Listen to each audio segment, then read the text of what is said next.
শুরু করে দিয়েছে। হ্যাঁ ঠিক।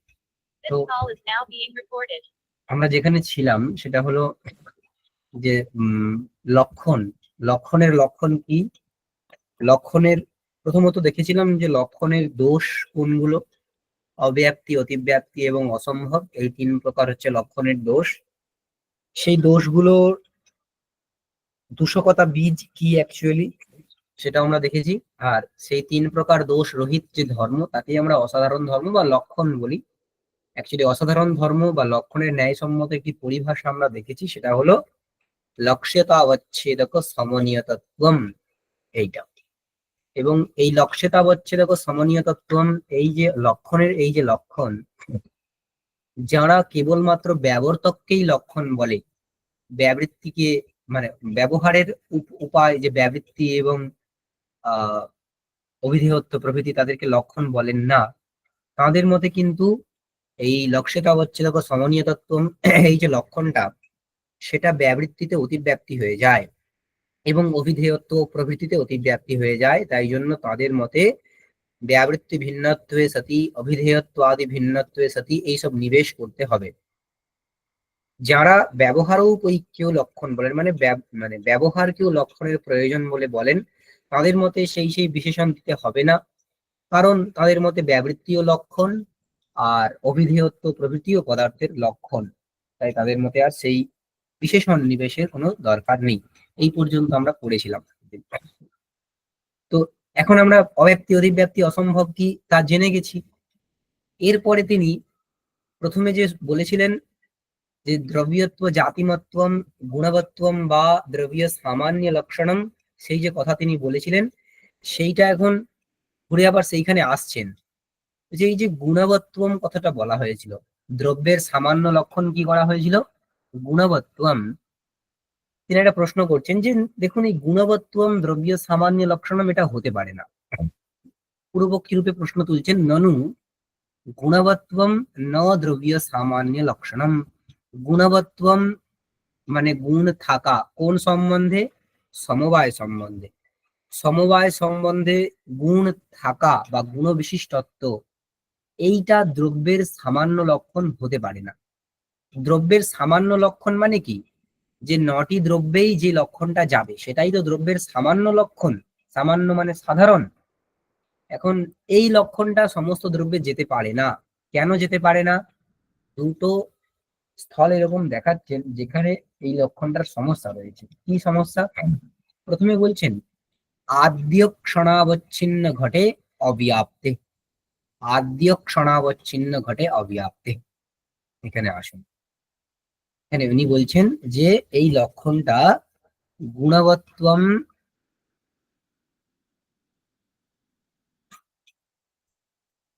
দ্রব্য সামান্য লক্ষণম, এই তো আমাদের লক্ষণ ছিল। দ্রব্যের সামান্য লক্ষণ ছিল কি, গুণবত্বম মানে গুণ থাকা, সমবায় সম্বন্ধে গুণ থাকা। এখন সমস্ত দ্রব্যে কি সমবায় সম্বন্ধে গুণ থাকে? পৃথিবী, জল, তেজ, বায়ু, আকাশ, কাল, দিক, আত্মা, মন, এই প্রত্যেকটা দ্রব্যেই কিন্তু সমবায় সম্বন্ধে গুণ থাকে। প্রত্যেকটা দ্রব্যেই সমবায় সম্বন্ধে গুণ থাকে। কিন্তু মুশকিল হলো যেগুলো কার্যদ্রব্য, যেগুলো কার্যদ্রব্য তার তো একটা উৎপত্তি হয়। সেই উৎপত্তির প্রথম ক্ষণে কিন্তু সেখানে কোনো গুণ, কোনো ক্রিয়া থাকে না। ক্ষণমাত্রম দ্রব্যম নির্গুণম নিষ্ক্রিয়ম চ তিষ্ঠতি, সেইখানে কি তাহলে গুণবত্তম এই লক্ষণটা যাবে না। দ্রব্যের যে সামান্য লক্ষণ গুণবত্তম সেটা ওইখানে যাবে না, তাই সেখানে অব্যাপ্তি হবে। সেটা উনি দেখাচ্ছেন যে প্রথম স্থল কোথায় অব্যাপ্তি। যে অব্যাপ্তি মানে কি, অব্যাপ্তি মানে কি বলা হয়েছিল? লক্ষ্যৈক দেশাবৃত্তিত্বম। হ্যাঁ, লক্ষ্যৈক দেশ অবৃত্তিত্বম, লক্ষ্যের একদেশে লক্ষণটা না যাওয়া। এটা কার লক্ষণ? দ্রব্যের।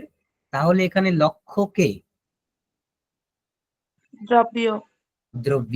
লক্ষ্যতাবচ্ছেদক কে হবে? দ্রব্যত্ব। দ্রব্যত্ব। এই লক্ষ্যতাবচ্ছেদক যেখানে যেখানে থাকবে সেটাই লক্ষ্যীয় হবে। দ্রব্যত্ব যে যে জায়গায় আছে সেটা সেটাই লক্ষ্যীয় হবে।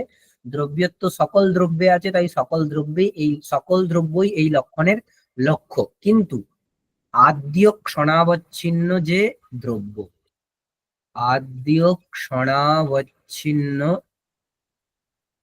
যে দ্রব্য, গ্রন্থকার প্রবলি ঘট বলে বলেছেন যতদূর সম্ভব, আদ্যক সনাবচ্ছিন্ন ঘট, উনি একটা উদাহরণ নিয়েছেন, আমরা আদ্যক সনাবচ্ছিন্ন দ্রব্য বলে বলছি, বা ঘট, আদ্যক সনাবচ্ছিন্ন ঘট। এটার অর্থ কি, এটার মানে কি? এটা সময় হচ্ছে উৎপত্তিকালীন বা উৎপত্তি ক্ষণাবচ্ছিন্ন দ্রব্য। আদ্যক ক্ষণাবচ্ছিন্ন দ্রব্য মানে উৎপত্তির প্রথম ক্ষণে দ্রব্য, উৎপত্তির প্রথম ক্ষণে অবস্থিত দ্রব্য। উৎপত্তির প্রথম ক্ষণে অবস্থিত যে দ্রব্য, তাতে কোনো গুণ বা ক্রিয়া থাকে না। কেন থাকে না, আমরা আসছি সেই কথাতে। দেখুন উৎপত্তি কেমন ভাবে হয়। এখন যদি আমরা দ্যনুকের উৎপত্তির কথা ভাবি, দ্যনুক প্রথম প্রথম কার্যদ্রব্য কোনটা? দ্যনুক। এই জগতের প্রথম কার্যদ্রব্য হচ্ছে দ্যনুক। কোথা থেকে আসে? পরমাণু থেকে। পরমাণুগুলো দেখুন, দ্রব্য হচ্ছে 9টা, তার মধ্যে আকাশ, কাল, দিক, আত্মা, মন, এই 5টা নিত্য। তাই এদের উৎপত্তি হয় না। উৎপত্তি কাদের হয়? পৃথিবী, জল, তেজ, বায়ু।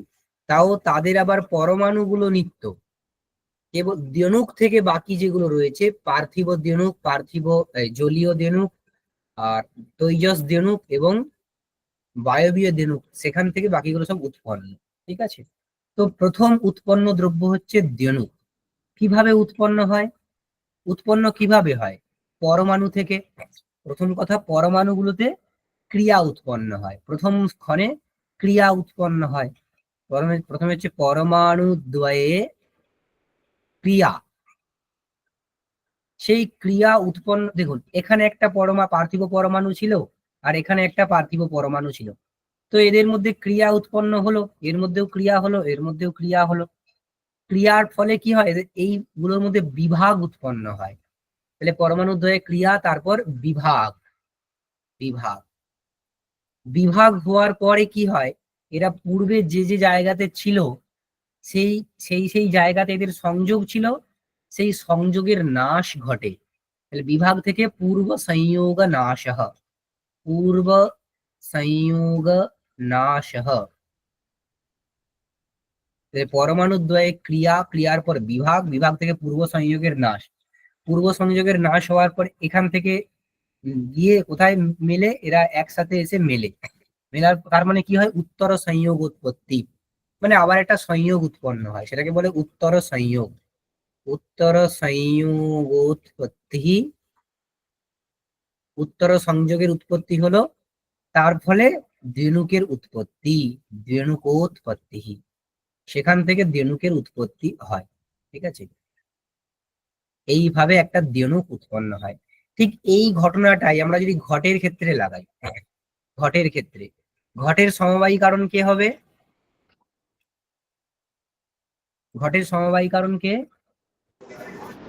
কপাল, কপাল দ্বয়। ঠিক আছে, তাহলে প্রথমে কি হবে? কপাল দ্বয়ের মধ্যে ক্রিয়া হবে, ক্রিয়া থেকে বিভাগ হলো, বিভাগের ফলে পূর্ব সংযোগের নাশ হলো, তার ফলে উত্তর সংযোগ উৎপত্তি, মানে কপাল দ্বয়ের সংযোগ। উত্তর সংযোগ উৎপত্তি মানে কপাল দ্বয়ের সংযোগ। সংযোগ হওয়ার ফলেই কার উৎপত্তি হবে? ঘটের উৎপত্তি হবে। তাহলে কপাল দ্বয় সংযোগ, এইখানে হলো কপাল দ্বয়, কপাল দ্বয় সংযোগ, সেখান থেকে কি উৎপন্ন হবে? ঘট। ঘট উৎপত্তি উৎপন্ন হলো। এইটাকে আমরা যদি T1 ক্ষণ ধরি, মানে ঘটের উৎপত্তির প্রথম ক্ষণ, T1 ক্ষণ, এই সময়ে ঘটটা নির্গুণ এবং নিষ্ক্রিয় হয়। নির্গুণ এবং নিষ্ক্রিয় হয়। কেন? প্রশ্ন হতে পারে যে কেন এই সময়ে ঘটের মধ্যে কোনো গুণ থাকে না, কোনো ক্রিয়াও থাকে না? কেন বলুন তো থাকে না? কেউ বলতে পারবেন? আচ্ছা, ঘরটা তো উৎপত্তিই হলো না। না, উৎপত্তি তো হয়ে গেছে, এই ক্ষণে ঘট উৎপত্তি হয়ে গেছে। T1 রূপে আমরা যেটা বলেছি যে ক্ষণটা, সেই ক্ষণে ঘট উৎপন্ন হয়ে গেছে। কিন্তু ওই ক্ষণে T1 ক্ষণে ঘটের স্যার হ্যাঁ গুণ দ্বিতীয় ক্ষণে এবং কর্ম তৃতীয় ক্ষণে উৎপন্ন হয়, তো এটা প্রথম ক্ষণ যেহেতু সেখানে স্বাভাবিকভাবেই গুণ এবং কর্ম থাকবে না। হ্যাঁ, সেটা তো অবশ্যই দ্বিতীয় এবং তৃতীয় ক্ষণে উৎপন্ন হয়, কিন্তু কেন, যুক্তিটা কি? দ্বিতীয় তৃতীয় ক্ষণে উৎপত্তি হওয়ার যুক্তিটা কি? স্যার প্রথম ক্ষণে তোর কারণ উৎপন্ন হলো। একদম ঠিক, এইটাই হচ্ছে কারণ। দেখুন, আমরা কি বলি যে গুণ কোথায় উৎপন্ন হয়? গুণ কোথায় উৎপন্ন হয়? দ্রব্যে। ওই দ্রব্যটা ওই গুণের প্রতি কারণ হয়। কি ধরনের কারণ? দ্রব্যটা গুণের সমবায়ী। সমবায়ী কারণ। সমবায়ী কারণ। তাহলে একটা সিদ্ধান্ত আমরা করতে পারি কি, যে স্বনিষ্ঠ গুণের প্রতি দ্রব্য দ্রব্য স্বনিষ্ঠ গুণের প্রতি সমবায়ী কারণ হয়। সমবায়ী কারণ হয়। যে কোনো দ্রব্য স্বনিষ্ঠ গুণের প্রতি সমবায়ী কারণ হয়। ঘটের মধ্যে যে রূপ আছে সেই রূপের প্রতি সমবায়ী কারণকে ওই ঘটটা। পটের মধ্যে যে রূপ আছে সেই রূপের প্রতি সমবায়ী কারণকে ওই পটটা। ঠিক আছে? তাহলে ঘট এবং তার মধ্যে যে থাকা যে রূপ, তাদের মধ্যে কার্যকারণ ভাব আছে। ঘট এবং তার মধ্যে থাকা যে গুণ, তাদের মধ্যে কি আছে? কার্যকারণ ভাব আছে। কারণের লক্ষণ কি? বেসিক আইডিয়া তো সবারই আছে। কারণের লক্ষণ কি? কার্যনিয়ত পূর্ববৃত্তিত্বম কারণ। কার্য নিয়ত পূর্ববৃত্তিত্ব, মানে কারণ কি হয়? কার্যের পূর্ববৃত্তি হয়। কারণকে কার্যের পূর্ববৃত্তি হতে হবে। ঠিক আছে? তাহলে এই একটা সিদ্ধান্ত। প্রথম সিদ্ধান্ত আমরা পেলাম কি, দ্রব্য স্বনিষ্ঠ গুণের প্রতি সমবায়ী কারণ হয়। দ্বিতীয় সিদ্ধান্ত, কারণ কার্যের পূর্বভাবী হয়, মানে অন্তত এক্ষণ পূর্বে তাকে উৎপন্ন হতে হবে। কারণ কার্যের পূর্বভাবী হয়, মানে অন্তত এক্ষণ পূর্বে তাকে উৎপন্ন হতে হবে কারণকে। এখন দেখুন, যদি T1 ক্ষণে, যখন T0 বা টি এর আগের যে ক্ষণ ছিল সেখানে ঘট ছিল না, T1 ক্ষণে যখন ঘটটা উৎপন্ন হলো, সেই একই সময়ে তার মধ্যে যদি গুণ উৎপন্ন হয়ে যায়, তাহলে ঘটটা হচ্ছে কারণ, আর ঘটের মধ্যে উৎপন্ন হওয়া যে গুণ সেটা হবে কার্য। কারণ এবং কার্য তারা একসাথে কি উৎপন্ন হতে পারে? যারা একসাথে উৎপন্ন হয় তাদের মধ্যে কখনো কার্যকারণ ভাব হতে পারে না। যারা একসাথে উৎপন্ন, এটাও লিখুন, যারা একসাথে উৎপন্ন হয়, যারা একসাথে উৎপন্ন হয় তাদের মধ্যে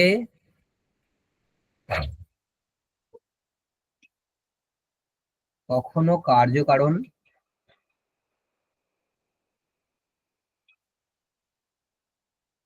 ভাব হতে পারে না। ঠিক আছে? তাদের মধ্যে কখনো কার্যকারণ ভাব হতে পারে না। যেমন এখানে উদাহরণ দেয় যে গরুর শিং, ডান দিকের শিং আর বাঁ দিকের শিং একসাথে উৎপন্ন হয়, তাই ওই দুটো শিংয়ের মধ্যে কখনো যেমন কার্যকারণ ভাব হতে পারে না, মানে একজন কার্য একজন কারণ হতে পারে না, তেমনি এখানে যদি ঘট আর ঘটের মধ্যে স্থিত গুণ একসাথে উৎপন্ন হতো, তাহলে কখনো ঘট ওই গুণের প্রতি কারণ হতো না। যদি ঘট এবং ঘটের মধ্যে স্থিত গুণ একসাথে উৎপন্ন হতো, তাহলে কখনো ওই ঘট ওই গুণের প্রতি কারণ হতো না। যেহেতু কারণ হয়, যেহেতু কারণ হয়, তাই আমাদেরকে কি সিদ্ধান্ত করতে হবে? যে ওই ঘট অন্তত এক্ষণ পূর্বে উৎপন্ন হয়, মানে গুণ উৎপন্ন হওয়ার অন্তত এক্ষণ পূর্বে উৎপন্ন হয়। তার মানে উৎপত্তির প্রথম ক্ষণে ওই ঘটটা কি হয়, কি থাকে? নির্গুণ অবস্থায় থাকে। উৎপত্তির প্রথম ক্ষণে ওই ঘটটা নির্গুণ অবস্থায় থাকে। বোঝা গেল কি কথাটা, কেন নির্গুণ অবস্থায় থাকে, এই যুক্তিটা?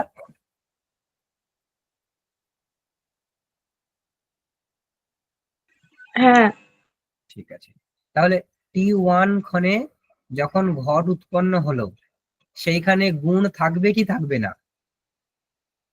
যে মুহূর্তে ঘটটা উৎপন্ন হলো সেখানে গুণ থাকবে কি থাকবে না? থাকবে না।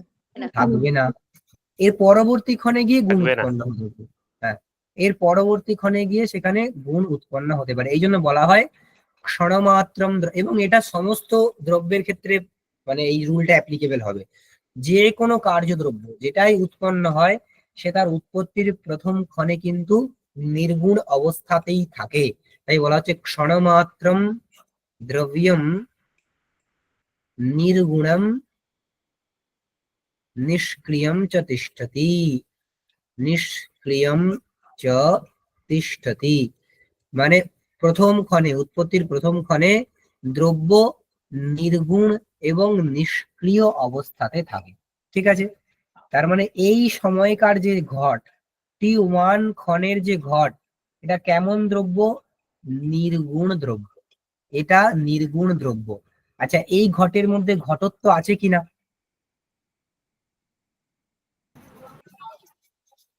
এই ঘটের হ্যাঁ মধ্যে আছে। ঘটত্ব আছে। যদি ঘটত্ব থাকে তাহলে দ্রব্যত্বও থাকবে। যেহেতু এটা একটা দ্রব্য তাই দ্রব্যত্বও থাকবে। আমরা কি জানি, দ্রব্যত্ব যেখানে যেখানে থাকবে সেটাই দ্রব্যের যে লক্ষণ আমরা করেছি সেই লক্ষণের লক্ষ্যস্থল হবে। তার মানে এই ঘটটাও তো লক্ষ্যস্থল।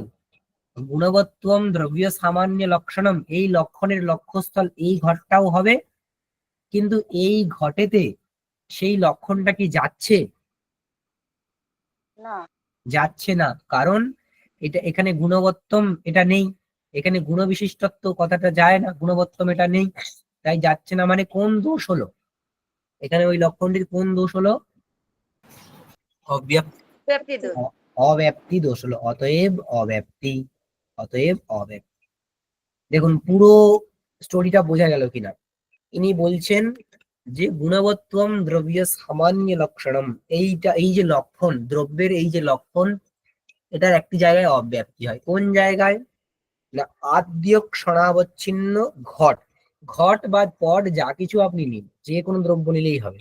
আদ্যক্ষণাবচ্ছিন্ন যে দ্রব্য, আদ্যক্ষণাবচ্ছিন্ন দ্রব্য বলতে উৎপত্তির প্রথম ক্ষণে অবস্থিত যে দ্রব্য। কেন সেখানে অব্যাপ্তি হয়? কারণ এটা আমাদের সিদ্ধান্তই রয়েছে যে উৎপত্তির প্রথম ক্ষণে দ্রব্য নির্গুণ এবং নিষ্ক্রিয় অবস্থায় থাকে। এই সিদ্ধান্তের প্রতি কারণ কি? যে কোনো সিদ্ধান্ত তো এমনি এমনি হয় না। এই সিদ্ধান্তের প্রতি কারণ কি সেটা আমরা বিশ্লেষণ করলাম, যে যে কোনো দ্রব্য তার মধ্যে উৎপন্ন হয় যে গুণ, সেই গুণের প্রতি কারণ হয়, সমবায়ী কারণ হয়। তার মধ্যে সে এবং তার মধ্যে স্থিত যে গুণ, তাদের মধ্যে একটা কার্যকারণ ভাব আছে। আমরা জানি কারণ সবসময় কার্যের পূর্বভাবী হয়, মানে অন্তত এক্ষণ পূর্বে উৎপন্ন হবে সে। কারণ কার্যের অন্তত এক্ষণ পূর্বে উৎপন্ন হবে, তাই ঘটকে পূর্বভাবী হতে হবে। ঘট আর তার রূপ কখনো একসাথে উৎপন্ন হতে পারবে না। এই কারণে উৎপত্তির প্রথম ক্ষণে সেই ঘট বা সেই দ্রব্য সে নির্গুণ অবস্থাতেই থাকে। পরবর্তী ক্ষণে গিয়ে তার মধ্যে গুণাদির উৎপত্তি হয়, না হলে তাদের মধ্যে কার্যকারণ ভাবের আপন মানে কার্যকারণ ভাবকে সঙ্গত করা যাবে না। ঠিক আছে, তাহলে প্রথম ক্ষণে ঘট বা পট তারা কি নির্গুণ অবস্থায় থাকে। নির্গুণ অবস্থায় থাকে মানে গুণবত্তম লক্ষণটা সেখানে আর যাবে না, তাই অব্যাপ্তি দোষ হবে। ঠিক আছে, এখন এই অব্যাপ্তি বারণ করার একটা উপায় রয়েছে। এই অব্যাপ্তি বারণের কি উপায় রয়েছে? বিভিন্ন টিকাতে বিভিন্ন রকম ভাবে বলা রয়েছে। কিরণাবলী যে টিকাটা রয়েছে তাতে বলা হচ্ছে যে গুণবত্ব উপলক্ষিতত্বমেব দ্রব্য লক্ষণ, মানে ওই যে গুণবত্তম, গুণবত্তম বলা হয়েছে তো, এই গুণবত্তমের অর্থটাকে একটু অন্যভাবে ধরলেই হবে। কি না, গুণবত্ব, গুণবত্ব উপলক্ষিতত্বম, উপলক্ষিতত্বম, গুণবত্তম মানে গুণবত্ব উপলক্ষিতত্বম, মানে গুণ উৎপন্ন হওয়ার বা গুণবিশিষ্ট হওয়ার স্বরূপযোগ্যতা যার মধ্যে রয়েছে সেটাই দ্রব্য। তাহলে আর কিন্তু এখানে অব্যাপ্তিটা হবে না। কেন না, এই মুহূর্তে যদিও এখানে গুণ নেই, কিন্তু দ্বিতীয় ক্ষণে গিয়ে তো সেখানে গুণ উৎপন্ন হয়ে যাবে। দ্বিতীয় ক্ষণে গিয়ে তো সেখানে গুণ উৎপন্ন হয়ে যাবে। তাই গুণ উৎপন্ন হওয়ার স্বরূপযোগ্যতা এর মধ্যে রয়েছে ঘটের মধ্যে। তাই একে আর মানে একে গুণবান বলেই আমরা বলবো, কারণ গুণবত্তম মানে গুণ উৎপত্তি হওয়ার স্বরূপযোগ্যতা যার মধ্যে রয়েছে সেটাই দ্রব্য। এখানেও গুণ উৎপন্ন হওয়ার স্বরূপযোগ্যতা রয়েছে, তাই একেও আমরা দ্রব্য বলে বলবো। কিরণাবলী টিকাতে এই কথাটা বলা রয়েছে। আবার এর অন্যরকমও কথা বলা যায়। যে এই যে গুণবত্তম, এটার অর্থ হচ্ছে প্রতিযোগী ব্যধিকরণ গুণাভাব শূন্যত্বম। প্রতিযোগী ব্যধিকরণ গুণাভাব শূন্যত্বম, এইটা নারায়ণচন্দ্র গোস্বামী ওনার বইতে এইভাবে আলোচনাটা করেছেন, যে যদি আমরা এই গুণবত্তমের অর্থ এরকম করি তাহলে কিন্তু আর এই আদ্যুক সনাবচ্ছিন্ন যে ঘট সেইখানে আর অব্যাপ্তি হবে না। কেন? দেখুন, গুণবত্তমের অর্থ কি ধরা হলো, যে প্রতিযোগী ব্যধিকরণ গুণাভাব শূন্যত্ব। গুণাভাব শূন্যত্ব মানে গুণাভাব যেখানে থাকে না। কিরকম গুণাভাব? প্রতিযোগী ব্যধিকরণ গুণাভাব। প্রতিযোগী ব্যধিকরণ গুণাভাব। দেখুন, অভাব দুই প্রকার। অভাব দুই প্রকার, লিখুন। অভাব দুই প্রকার। একটা হচ্ছে প্রতিযোগী সমানাধিকরণ, সমানাধিকরণ, আরেকটা হচ্ছে প্রতিযোগী ব্যধিকরণ।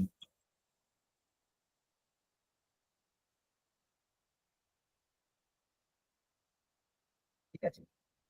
প্রতিযোগী সমানাধিকরণ অভাব মানে যে অভাব অভাব এবং তার প্রতিযোগী একই জায়গাতে থাকে, মানে একই অধিকরণে প্রতিযোগীও থাকে এবং তার অভাবও থাকে। একই অধিকরণে প্রতিযোগীও থাকে এবং তার অভাবও থাকে, তাকে প্রতিযোগী সমানাধিকরণ অভাব বলে।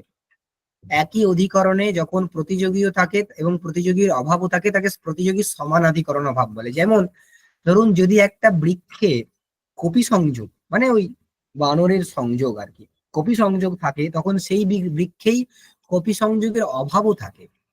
একই বৃক্ষে কপি সংযোগও যদি থাকে তাহলে সেই বৃক্ষেই কপি সংযোগের অভাবও থাকে।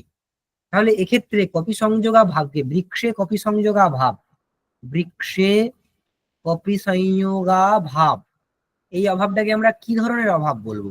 প্রতিযোগী সমানাধিকরণ অভাব নাকি প্রতিযোগী ব্যধিকরণ অভাব? প্রতিযোগী স্যার সমানাধিকরণ। প্রতিযোগী সমানাধিকরণ। হ্যাঁ, কেন?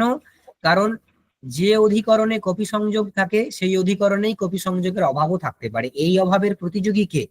কপি সংযোগ, সে হচ্ছে প্রতিযোগী।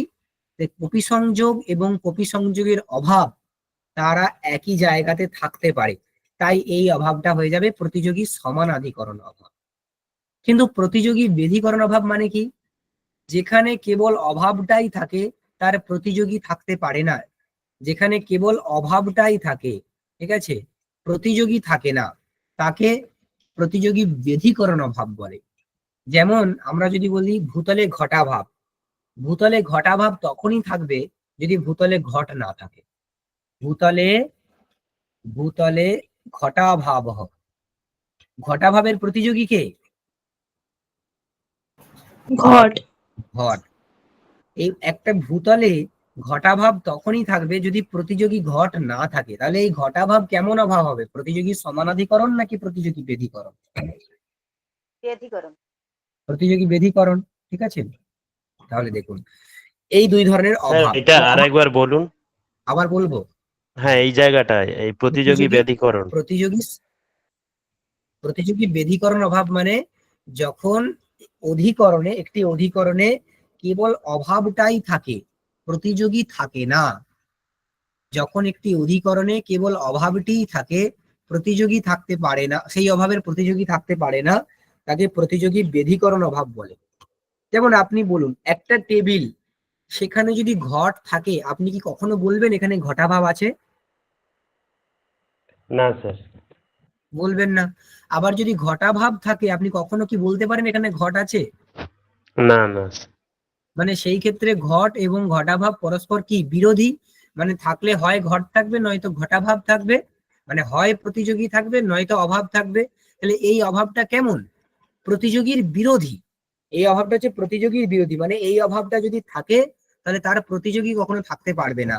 এই ধরনের যে অভাব তাকে প্রতিযোগী ব্যধিকরণ অভাব বলে। ঠিক আছে, প্রতিযোগী ব্যধিকরণ অভাব বলে। এটা এটা বোঝা গেল। এইবারে দেখুন, এই যে T1 ক্ষণে যে ঘট, এখানে কিসের অভাব রয়েছে? গুণ নেই, মানে কিসের অভাব রয়েছে? গুণাভাব। গুণাভাব রয়েছে। আবার একবার লিখি এখানটাতে, T1 ক্ষণে যে ঘট, এখানে গুণঃ নাস্তি, এই তো কথা। তার মানে গুণের অভাব রয়েছে, গুণাভাব। এটা কেমন অভাব হবে?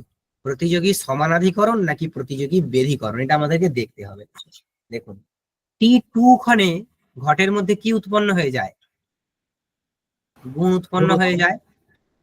T1 ক্ষণে যে ঘট আর T2 ক্ষণে যে ঘট, তারা তো একই, খালি সময়টা আলাদা হচ্ছে ঠিকই, কিন্তু ওই ওই একই তো ঘট, ঠিক আছে, একই ঘট। মানে এখানে এই যে অভাব, গুণের অভাবের যে অধিকরণটা, সেটা ঘট, সেই একই ঘট T2 ক্ষণেও রয়েছে, সেখানেই গুণ উৎপন্ন হয়ে যাচ্ছে। তাহলে T1 ক্ষণের যে ঘটে যে গুণাভাব রয়েছে, এই গুণাভাবটাকে আমরা কেমন অভাব বলতে পারি? প্রতিযোগী সমানাধিকরণ অভাব বলবো নাকি প্রতিযোগী বেধিকরণ অভাব বলবো? সমানাধিকরণ। ঠিক, প্রতিযোগী সমানাধিকরণ অভাব এটা। কেন? কারণ যে অধিকরণ ঘটে T1 বা T2, আপনি এই দুই দুই ক্ষণেই তো ঘটটা, ওই ঘটটাই রয়েছে, তদ্ঘটই তো রয়েছে। সেই ঘটের মধ্যে একটা সময় গুণাভাব রয়েছে, আর এই সময়ে গুণ রয়েছে। তাহলে একই অধিকরণে বৃত্তি হলো, গুণাভাব এবং গুণ একই অধিকরণে যখন বৃত্তি হয়, অভাব এবং তার প্রতিযোগী যখন একই অধিকরণে বৃত্তি হয়, তখন তাকে প্রতিযোগী সমানাধিকরণ অভাব বলে। তাহলে এই অভাবটা কেমন অভাব?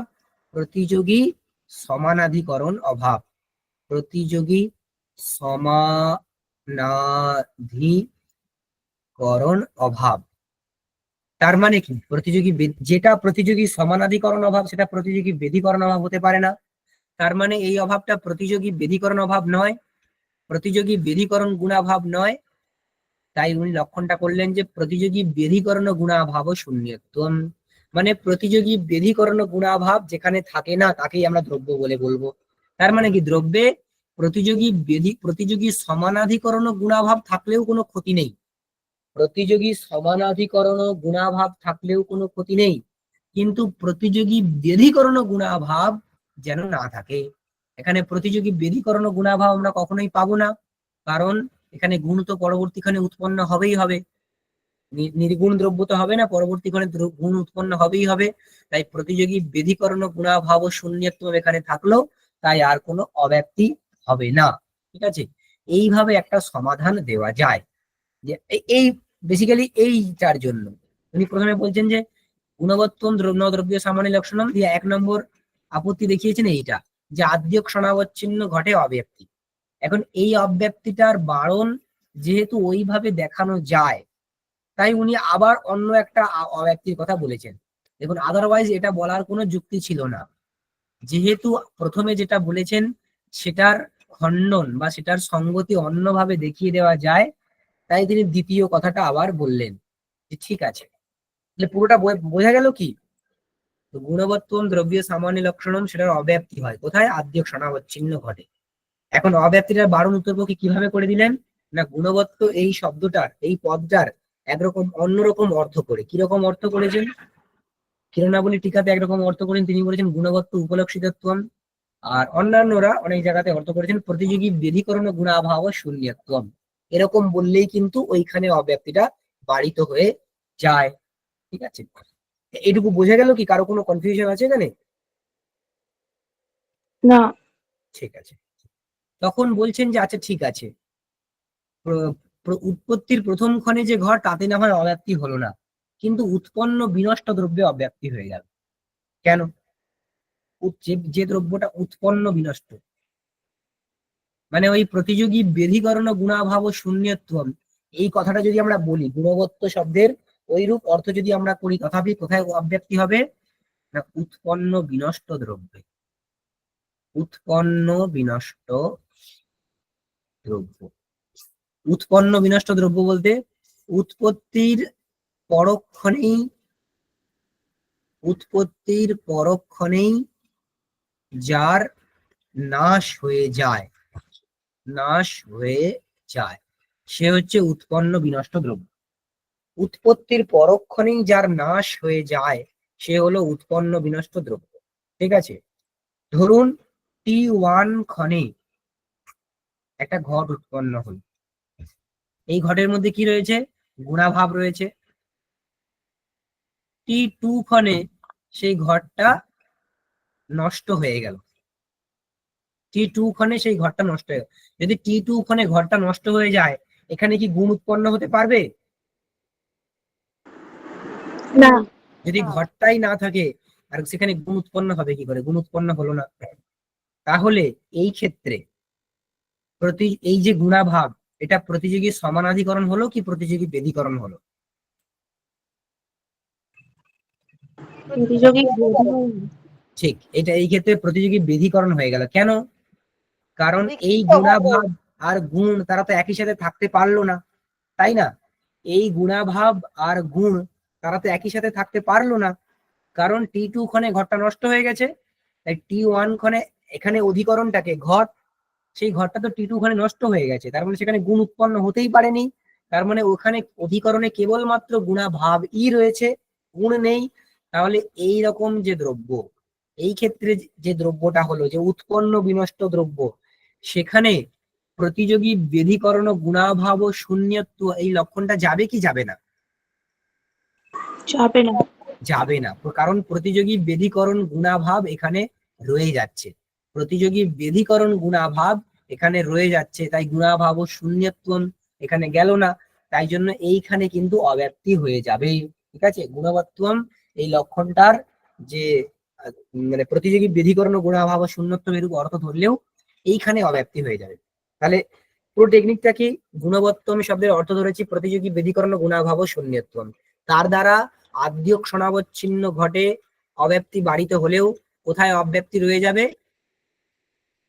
উৎপত্তি বিনষ্ট হ্যাঁ, ঘটে। উৎপন্ন বিনষ্ট দ্রব্যে।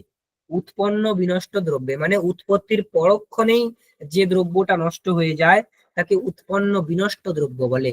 সেইখানে কিন্তু অব্যাপ্তিটা রয়ে যাবে। ঠিক আছে, সেই অব্যাপ্তি বারণ করার জন্য কি করতে হবে? তিনি বলছেন উৎপন্ন বিনষ্ট ঘটে অব্যাপ্তে ইতি চেত না, না কি, তখন অন্যরকম অর্থ করতে হবে গুণবত্তমে। কি অর্থ? না গুণ সমানাধিকরণ সত্তা ভিন্ন জাতিমত্বস্য বিবক্ষিতত্বাৎ। গুণ সমানাধিকরণ সত্তা ভিন্ন জাতিমত্বস্য বিবক্ষিতত্বাৎ, এইরূপ অর্থ করতে হবে। তাহলে এখানে গুণবত্তমের অর্থ করছেন কি? গুণবত্তম ইজ ইকুয়াল টু গুণবত্তম ইজ ইকুয়াল টু গুণ সমানাধিকরণ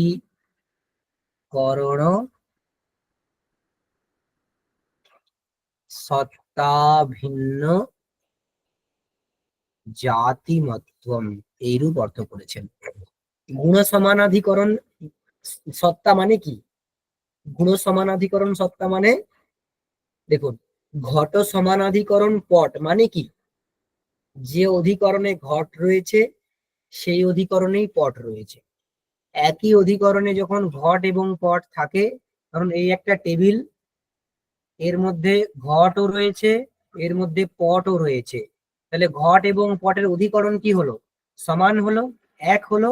তাই এদের মধ্যে সমানাধিকরণ রয়েছে, তাই আমরা বলতে পারি ঘট সমানাধিকরণ পট অথবা পট সমানাধিকরণ ঘট। তাহলে গুণ সমানাধিকরণ সত্তা মানে কি? একই গুণের অধিকরণ। হ্যাঁ, সত্তা। গুণের অধিকরণে বর্তমান যে সত্তা, তাই তো?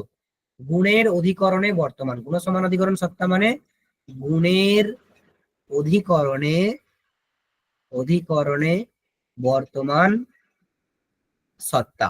ঠিক আছে, গুণের অধিকরণে বর্তমান সত্তা। এখন দেখুন, গুণ সমানাধিকরণ ও সত্তা ভিন্ন জাতি বলতে কোন জাতি হবে সেটা আমাদেরকে দেখতে হবে। গুণ সমানাধিকরণ সত্তা ভিন্ন জাতি। দেখুন, সত্তা কোথায় থাকে? সত্তা কটি পদার্থে থাকে? সত্তা এজ এ জাতি মানে সত্তা জাতি রূপে কটা পদার্থে থাকে? তিনটি। কোন কোন কোন কোন পদার্থে? রূপগুণ কর্ম।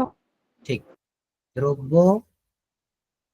গুণ আর কর্ম, এই তিনটি পদার্থে সত্তা থাকে। ঠিক আছে, এখানে সত্তা থাকে, এখানেও সত্তা থাকে, সত্তা। আচ্ছা, এই সত্তাটার নাম দিলাম আমরা এ, এই সত্তাটার নাম বি, এই সত্তাটার নাম সি। এর মধ্যে গুণ সমানাধিকরণ সত্তা কোনটা হবে?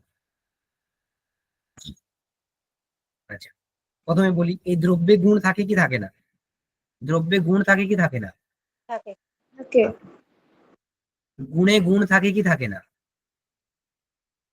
থাকে থাকে গুণে গুণে গুণ না না না না গুণে না। গুণ থাকে না, কখনো গুণ থাকতে পারে না। কর্মে গুণ থাকে কি থাকে না? গুণ একমাত্র একমাত্র দ্রব্যে থাকে। না না না, শুধু দ্রব্যে থাকে। হ্যাঁ, তাই কর্মে গুণ থাকে কি থাকে না? থাকে না। তাহলে এই যে তিন থাকে না, এ বি, হ্যাঁ, এই যে এ বি সি করে তিনটে সত্তা আমরা লিখেছি, এর মধ্যে কোন সত্তাটা গুণ সমানাধিকরণ সত্তা হবে? দ্রব্য।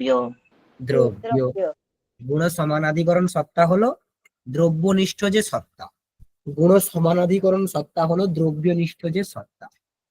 বলছেন সেই সত্তা ভিন্ন জাতি, এই দ্রব্যের মধ্যে সত্তা ছাড়া আর কি জাতি রয়েছে?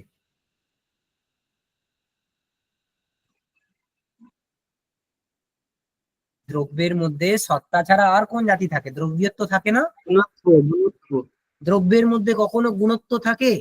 গুণত্ব গুণে থাকে, ঘটত্ব ঘটে থাকে, পটত্ব পটে থাকে, কর্মত্ব কর্মে থাকে। দ্রব্যের মধ্যে কখনো গুণত্ব থাকে না, দ্রব্যের মধ্যে কি থাকবে? দ্রব্যত্ব থাকবে।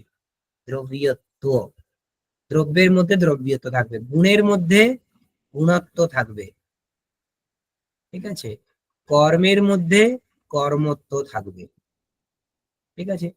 তাহলে গুণ সমানাধিকরণ সত্তা ভিন্ন জাতি বলতে কোনটাকে বুঝবো আমরা? কোন জাতিকে বুঝবো?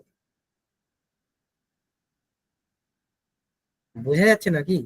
গুণ সমানাধিকরণ, আচ্ছা, এখানে এই যে তিনটে পদার্থের কথা লিখেছি আমরা, এখানে সত্তা ভিন্ন জাতি বলতে কারা রয়েছে? দেখুন, এই দ্রব্যের মধ্যে সত্তা ভিন্ন জাতি বলতে দ্রব্যত্ব, গুণের মধ্যে সত্তা ভিন্ন জাতি বলতে গুণত্ব, কর্মের মধ্যে সত্তা ভিন্ন জাতি বলতে কর্মত্ব।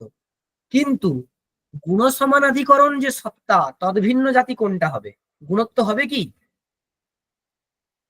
দ্রব্যত্বটাই হবে। হ্যাঁ, দ্রব্যত্বটাই হবে একমাত্র, একমাত্র দ্রব্যত্বটাই হবে। কেন? কারণ এই যে সত্তা, এটা তো গুণ সমানাধিকরণ সত্তা নয়, তাই জন্য তদ্ভিন্ন জাতির রূপে আমরা কাউকে ধরবো না। এই যে সত্তা, কর্মের মধ্যে যে সত্তা রয়েছে, সেটাও তো গুণ সমানাধিকরণ সত্তা নয়। গুণ সমানাধিকরণ সত্তা একমাত্র এইটা, দ্রব্যনিষ্ঠ সত্তা। তাহলে এই লক্ষণের মধ্যে যে বলতে চাওয়া হচ্ছে গুণ সমানাধিকরণ সত্তা ভিন্ন জাতি, তার মানে এই সত্তার কথা বলা হচ্ছে, গুণ সমানাধিকরণ সত্তা, তদ্ভিন্ন জাতি বলতে এই দ্রব্যত্বের কথা বলা হচ্ছে।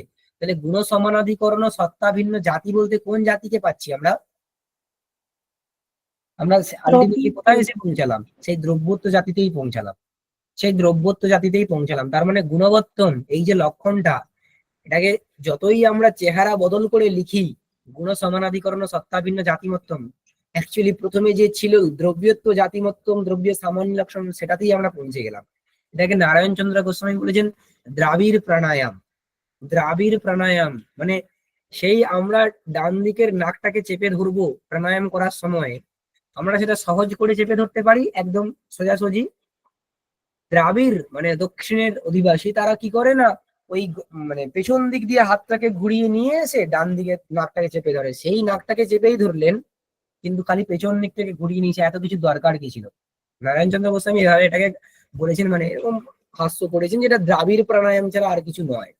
যাই হোক, তো যেভাবে গ্রন্থকার আলোচনা করেছেন আমরা করলাম। তো গুণবত্তমের অর্থ করেছেন এখানে গুণ সমানাধিকরণ ও সত্তা ভিন্ন জাতিমত্তম। বলছেন স্যার এইভাবে বলছি, হ্যাঁ, আর একবার ওই দ্রব্যত্ব গুণত্ব কর্মত্বটা কিভাবে ওই সত্তা ভিন্ন ওরকম জাতিমত হলো ওটা বলবেন, কারণ ওখানটা হ্যাঁ, আমার নেটওয়ার্কটা একটু এ হয়ে গেছিল বলে শুনতে পাইনি। দেখুন, এখানে বলেছে গুণবত্তম মানে কি? গুণ সমানাধিকরণ ও সত্তা ভিন্ন জাতিমত্তম।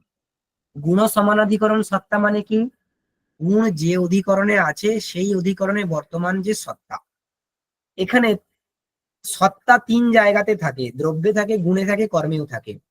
এখন আমরা তিনটে সত্তার এ বি সি করে নাম দিয়েছি, এর মধ্যে কোন সত্তাটা গুণ সমানাধিকরণ সত্তা হবে সেটা আপনি বলুন।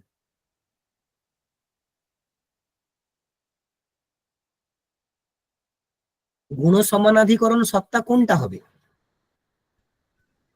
দ্রব্যত্ব। হ্যাঁ, সত্তা। ও, সত্তা তো তিনটেই, দ্রব্যত্ব, গুণত্ব, কর্মত্ব। দ্রব্যত্ব, গুণত্ব, কর্মত্ব সত্তা নয়, সত্তা একটা আলাদা পদার্থ।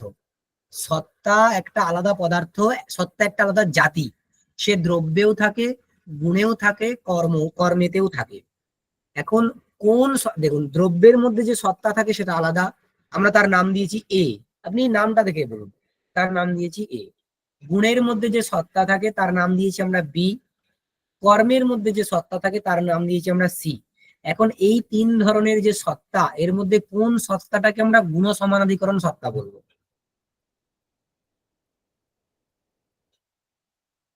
গুণ। আপনি এ বি সি লেখা আছে, এ বি সি, এর মধ্যে কোনটা গুণ সমানাধিকরণ, এ নাকি বি নাকি সি? বি। কেন বি? গুণ সমানাধিকরণ শব্দের অর্থ কি? গুণ যে অধিকরণে গুণের আছে সম। সেই অধিকরণে থাকা। বি বলতে এই যে এই সত্তাটা, এই সত্তাটা কোথায় আছে? গুণে। গুণে কি গুণ থাকে? ও না না না না, দ্রব্য মানে এ। তাহলে দ্রব্যনিষ্ঠ সত্তাটাই একমাত্র গুণ সমানাধিকরণ সত্তা হবে, তাই তো? হ্যাঁ, দ্রব্যনিষ্ঠ সত্তাটাই একমাত্র গুণ সমানাধিকরণ সত্তা হবে। আর সেইরূপ সত্তা ভিন্ন জাতি কোনটা হবে? গুণত্ব হবে, কর্মত্ব হবে, নাকি দ্রব্যত্ব হবে?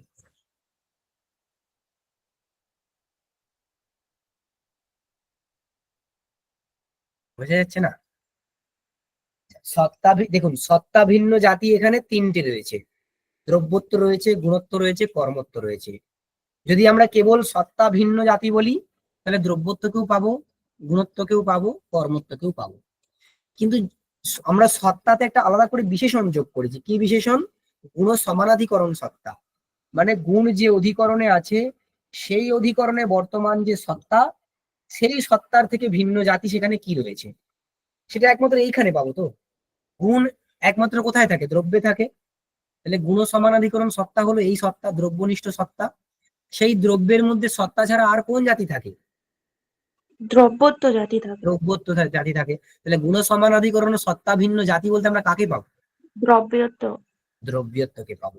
সেই জন্য গুণবত্তম ইজ ইকুয়াল টু, যে লেখা হলো গুণ সমানাধিকরণ সত্তা ভিন্ন জাতিমত্তম, সেটা আলটিমেটলি দাঁড়ায় কোথায়? যে দ্রব্যত্ব দ্রব্য। জাতিমত্তম। দ্রব্যত্ব জাতিমত্তম সেখানেই দাঁড়ায়। ঠিক আছে? তো এই ঠিক আছে। কথাটাকে, ঠিক আছে, এই কথাটাকে সেই হ্যাঁ। ঘুরিয়ে জাস্ট বলা হয়েছে আর কি। এখন আর ওই আদ্য এই যে উৎপন্ন বিনষ্ট ঘট, সেখানে আর অব্যক্তি হবে না। কেন? কারণ এই ঘরটাতে গুণাভাব থাকলেও এখানে দ্রব্যত্ব তো আছে, এখানে দ্রব্যত্ব তো আছে। এখানে কি বলা হয়েছে? দ্রব্যত্ব মানে সত্তা, গুণ সমানাধিকরণ সত্তা ভিন্ন জাতি। তো গুণ সমানাধিকরণ সত্তা ভিন্ন যে জাতি, দ্রব্যত্ব, দ্রব্যত্ব জাতি, সেই দ্রব্যত্ব জাতি যেহেতু এই ঘটের মধ্যে রয়েছে, তাই এখানে আর লক্ষণটার অব্যক্তি হবে না। ঠিক আছে? আমরা কোথায় ঘুরে ফিরে এলাম? সেই দ্রব্যত্ব জাতিমত্তম দ্রব্যস্য লক্ষণম, সেইখানেই চলে এলাম। ঠিক আছে? দেখুন, তাহলে পুরো পুরো লাইনটা একবার পড়ে নিন। ননু গুণবত্তম ন দ্রব্য সামান্য লক্ষণম। পূর্বপক্ষীর বক্তব্য যে দেখুন, গুণবত্ত দ্রব্য সামান্য লক্ষণ হতে পারে না। কেন? না, কারণ আদ্যক সনাবচ্ছিন্ন ঘটে অব্যক্তি হয়। মানে প্রথম ক্ষণে, উৎপত্তির প্রথম ক্ষণে অবস্থিত যে ঘট, সেখানে অব্যক্তি হবে। আচ্ছা, সেই অব্যক্তি বারণ করার জন্য গুণবত্তের কি রকম অর্থ করেছি আমরা? এইখানে অব্যক্তি বারণ করার জন্য গুণবত্তের কি ধরনের অর্থ করেছি আমরা?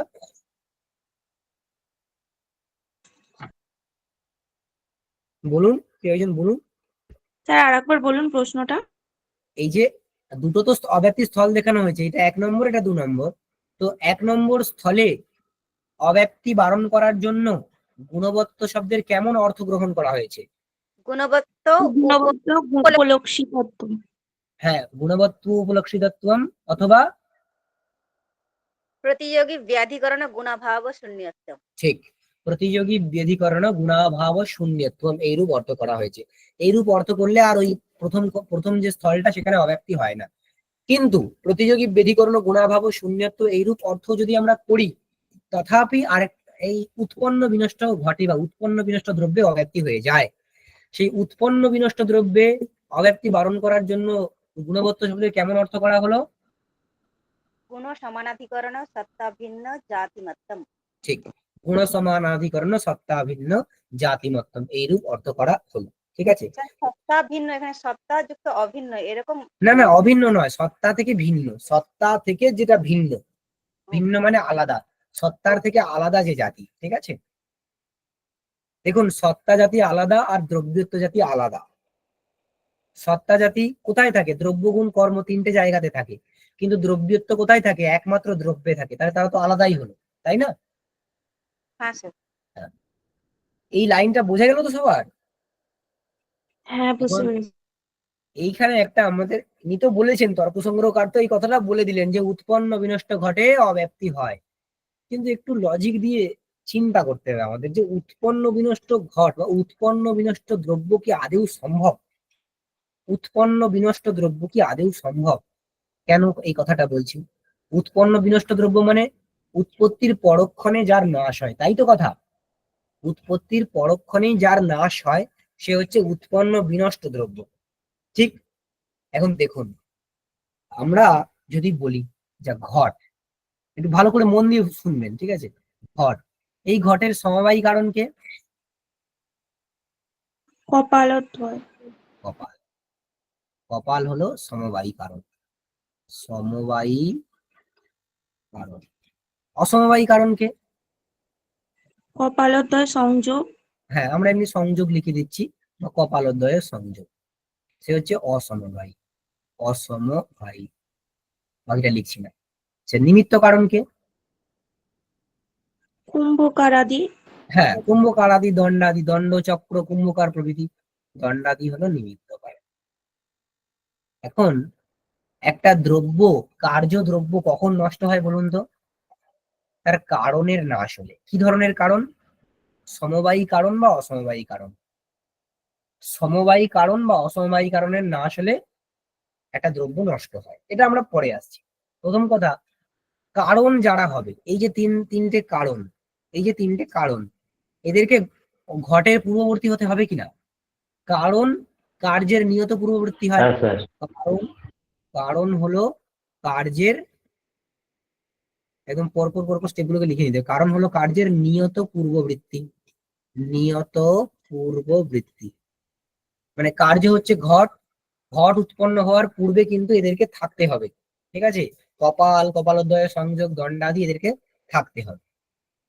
কিন্তু দেখুন, ঘটটা যেই মাত্র উৎপন্ন হয়ে গেল, তারপরেও কি কপাল এবং কপালোদয় সংযোগ এবং দণ্ডাদিকে থাকতে হয়? চিন্তা করে বলুন।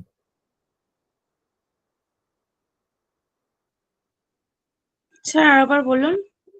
যখন ঘটটা উৎপন্ন হয়, দেখুন, ঘটের উৎপত্তির পূর্বে আমাদের কপাল এবং কপালোদয় সংযোগ, দণ্ডাদি এগুলোকে সব থাকতে হবে, তবে ঘটটা উৎপন্ন হবে।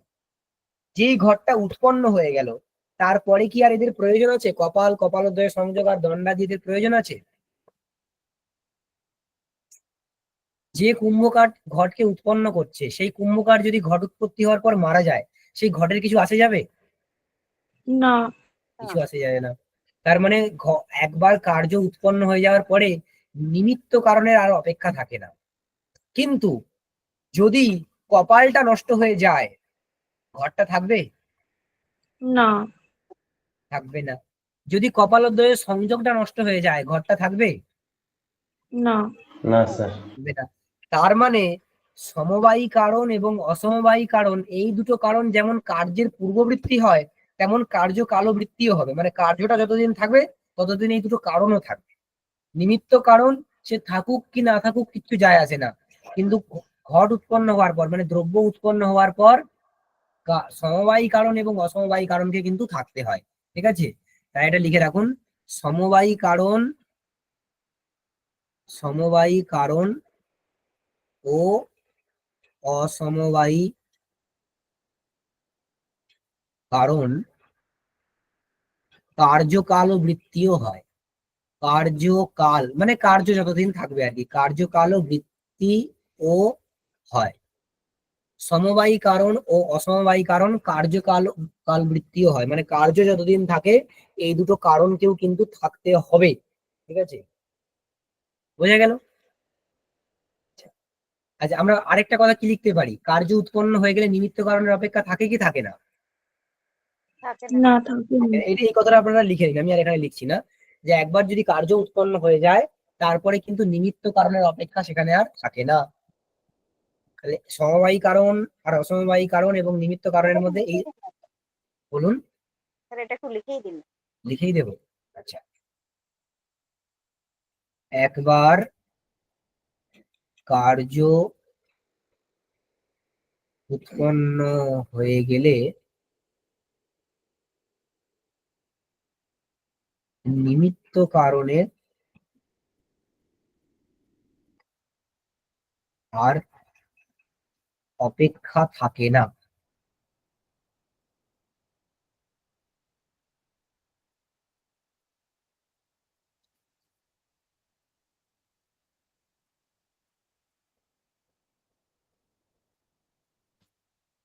ঠিক আছে, এতদূর পর্যন্ত ক্লিয়ার সবার? হ্যাঁ স্যার। এবার দেখুন, তার মানে দ্রব্যের ঘটের নাশ কখন হবে? এই যে ঘটটা উৎপন্ন হলো, এই ঘটটা নষ্ট হতে পারে একমাত্র দুটো কারণে, মানে দুই ভাবে। দেখুন, নিমিত্ত কারণ নষ্ট হয়ে গেলে ঘট নষ্ট হবে? না। কিছু যাই আসে না তার ঘটের। কিন্তু যদি কপাল নষ্ট হয়ে যায় কি হবে? ঘটও নষ্ট হয়ে যাবে। বা যদি কপালোদয়ের সংযোগ নষ্ট হয় তাহলে ঘটও নষ্ট হয়ে যাবে। তাহলে এখান থেকে আমরা একটা সিদ্ধান্ত লিখতে পারি যে সমবায়ী কারণের নাশ অথবা অসমবায়ী কারণের নাশ কার্যদ্রব্য নাশের প্রতি কারণ হয়। দেখুন, সমবায়ী কারণ নাশ অথবা অসমবায়ী কারণ নাশ কি হয়? কার্যদ্রব্য নাশের কারণ হয়। কার্যদ্রব্য নাশের কারণ হয়। সমবায়ী কারণের নাশ অথবা অসমবায়ী কারণের নাশ কার্যদ্রব্য নাশের কি হয়? কারণ হয়।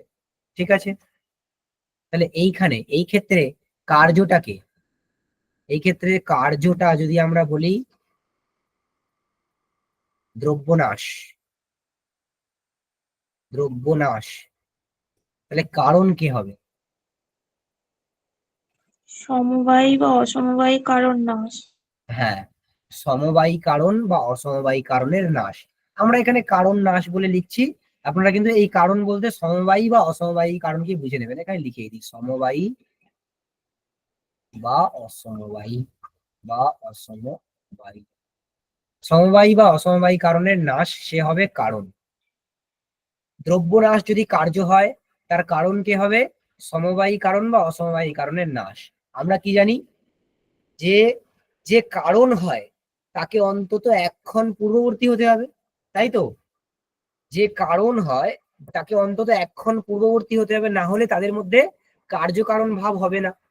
যারা একই সাথে উৎপন্ন হয় তাদের মধ্যে কার্যকারণ ভাব কখনো হবে না, তাই তো?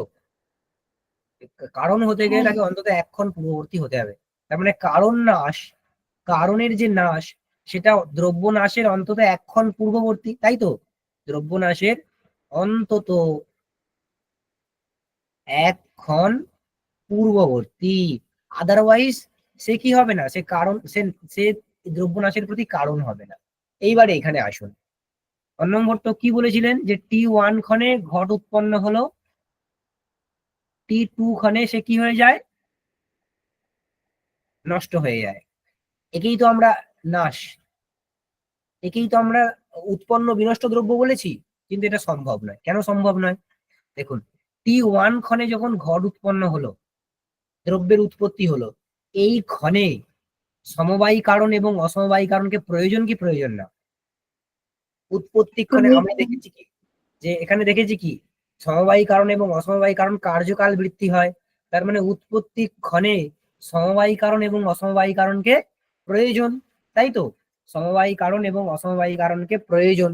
তার মানে এখানে ঘট যখন উৎপন্ন হলো সেই মুহূর্তে সমবায়ী কারণ এবং অসমবায়ী কারণ দুটোই থাকবে, দুটোই কি থাকবে, দুটোকেই থাকতে হবে। আচ্ছা, এই ঘটটার নাশ কখন হবে? যখন এদের দুজনের মধ্যে কারো একটার নাশ ঘটে। যখন এদের দুজনের মধ্যে কারো একটা নাশ ঘটে, সেটা কি T1 ক্ষণে হতে পারবে? হতে পারে না। কারণ T1 ক্ষণে তো ঘরটা উৎপন্ন হচ্ছে, যে মুহূর্তে ঘরটা উৎপন্ন হচ্ছে সেই মুহূর্তে কখনো অসমবায়ী কারণ বা সমবায়ী কারণের নাশ হতে পারে না, তাহলে ঘরটা উৎপন্নই হতে পারবে না। ঠিক আছে, তার মানে এই মুহূর্তে কখনো কারণের নাশ হবে না, এই মুহূর্তে কখনো কারণের নাশ হতে পারে না। তাহলে কারণের নাশ হতে গেলে কখন হবে? তার পরক্ষণে গিয়ে হবে, তাহলে T2 ক্ষণে গিয়ে হবে। এই ক্ষণে কারণ নাশ হবে, এই ক্ষণে কারণ নাশ হবে। আচ্ছা, যে ক্ষণে কারণ নাশ হয় সেই ক্ষণেই কি দ্রব্য নাশ হতে পারে? না। হতে পারে না। কেন হতে পারে না? কারণ যদি কারণ নাশ আর দ্রব্য নাশ এরা একসাথে হয়, তাহলে এদের দুজনের মধ্যে কি থাকবে না? কার্য-কারণ সম্পর্কই থাকবে না। কার্যকারণ ভাব থাকবে না। ঠিক, কার্যকারণ ভাব থাকবে না, কারণ কারণ হতে গেলে তাকে অন্তত এক্ষণ পূর্ববর্তী হতে হবে। কারণ নাশকে দ্রব্য নাশের প্রতি কারণ হতে গেলে তাকে অন্তত এক্ষণ পূর্ববর্তী হতে হবে। মানে T2 ক্ষণে কারণ নাশ হবে, তারপরে T3 ক্ষণে গিয়ে দ্রব্য নাশ হতে পারে, T3 ক্ষণে গিয়ে দ্রব্য নাশ হতে পারে। কিন্তু T2 ক্ষণে কখনো কখনো দ্রব্যের নাশ হতে পারে না। অর্ণব মহর্ত যে বললেন উৎপন্ন বিনষ্ট দ্রব্য, সেটা কি কখনো সম্ভব? না। উৎপন্ন বিনষ্ট দ্রব্য বলতে কিন্তু উৎপত্তির পরক্ষণে নষ্ট হওয়া, উৎপত্তির পরক্ষণে নষ্ট হওয়া, সেটা কিন্তু কখনো সম্ভব নয়, লজিক্যালি কখনো সম্ভব নয়। ঠিক আছে, তো এইটা আমাদেরকে মাথায় রাখতে হবে। আমরা এই আলোচনা তো এটা একটু অন্য আলোচনা হলো, উনি যেভাবে আলোচনা করেছেন অব্যাপ্তির কথা, সেটা আমরা দেখলাম। দেখে আমরা এই যেখানে অব্যাপ্তির কথা বলেছেন সেইখানে কিন্তু এইভাবে অব্যাপ্তি মানে ওই স্থলে অব্যাপ্তি দেখিয়েছেন দেখি, কিন্তু ওই জিনিসটাই সম্ভব হয় না। তাহলে দেখুন, আমরা এতদূর পর্যন্ত তর্ক সংগ্রহ করতে গিয়ে দু জায়গায় আপত্তি দেখলাম, মানে ওনার বক্তব্যের উপরে। এক তো প্রথমে উনি কি বলেছিলেন একটা কথা, যে কিরণাবলী গ্রন্থে মঙ্গলাচরণ নেই, তাই তো বলেছিলেন। কিন্তু আমরা দেখেছি যে কিরণাবলী গ্রন্থে মঙ্গলাচরণ আছে। ঠিক আছে? দ্বিতীয় কথা, এইখানে এসে উনি বললেন যে উৎপন্ন বিনষ্ট দ্রব্যের কথা বললেন, কিন্তু আমরা লজিক্যালি প্রুভ করলাম কি, যে উৎপন্ন বিনষ্ট দ্রব্য কিন্তু হতে পারে না, উৎপন্ন বিনষ্ট দ্রব্য কিন্তু হতে পারে না। উৎপন্ন বিনষ্ট দ্রব্য হতে গেলে কি হতে হবে? উৎপন্ন বিনষ্ট দ্রব্য হতে গেলে এই ক্ষণেই কারণে, মানে T1 ক্ষণেই কারণের নাশ হতে হবে, তবে T2 ক্ষণে গিয়ে কার্য নাশ হবে। কিন্তু T1 ক্ষণে কারণের নাশ কি কখনো সম্ভব? না। কারণ না। সেই সময় কার্য উৎপত্তি হচ্ছে, তাই তো? কার্য উৎপত্তির ক্ষণে কখনো কারণের নাশ সম্ভব নয়। অতএব সিদ্ধান্ত কি? উৎপন্ন বিনষ্ট দ্রব্য। অতএব উৎপন্ন বিনষ্ট দ্রব্য সম্ভব নয়, উৎপন্ন বিনষ্ট দ্রব্য সম্ভব নয়। ঠিক আছে, বোঝা গেল? কারো কোনো প্রশ্ন নেই তো এখানে? না। ঠিক আছে, এরপরে উনি একটা অন্য আপত্তির কথা বলেছেন। এতক্ষণ অব্যাপ্তির কথা বলছিলেন, এবারে ওই ওই লক্ষণটারই অতিব্যাপ্তির কথা বলছেন। কি অতিব্যাপ্তি? যে দেখুন, বলছেন ননু এবমপি একম রূপম রসাৎ পৃথক ইতি ব্যবহারাৎ রূপাদৌ অতিব্যাপ্তি। যে একম রূপম, আগে এটা বলুন, একহ ঘটঃ, এটার মানে কি? এই যে ব্যবহার হয় এটার মানে কি? এই যে ঘট একটা দ্রব্য, তার মধ্যে একত্ব আছে। একত্ব কি? একটা সংখ্যা। একত্ব হলো একটা সংখ্যা। সংখ্যা মানে সে কি, কোন পদার্থের মধ্যে পড়বে? গুণ। সংখ্যা মানে সে গুণের মধ্যে পড়বে। তাহলে ঘটের মধ্যে একত্ব রূপ সংখ্যা বা গুণ রয়েছে, একহ ঘটঃ, এটার অর্থ তাই। যখন আমরা একম রূপম বলবো, একম রূপম, তার মানেও তাহলে কি দাঁড়াবে? যে এই রূপ রয়েছে, রূপের মধ্যে কি রয়েছে, কোন সংখ্যা রয়েছে? একত্ব। একত্ব সংখ্যা। সেই একত্ব সংখ্যা কি অ্যাকচুয়ালি? একটা গুণ। আমরা গুণবত্তম দ্রব্য সামান্য লক্ষণম বলেছি, যে গুণ যেখানে থাকে সেটাই দ্রব্য। এই একত্ব সংখ্যা কোথায় আছে? এই রূপে আছে। কিন্তু রূপ কি দ্রব্য? দ্রব্য লক্ষণের লক্ষ্যস্থল কি এটা? রূপ। দ্রব্য লক্ষণের লক্ষ্যস্থল কি রূপ হতে পারে?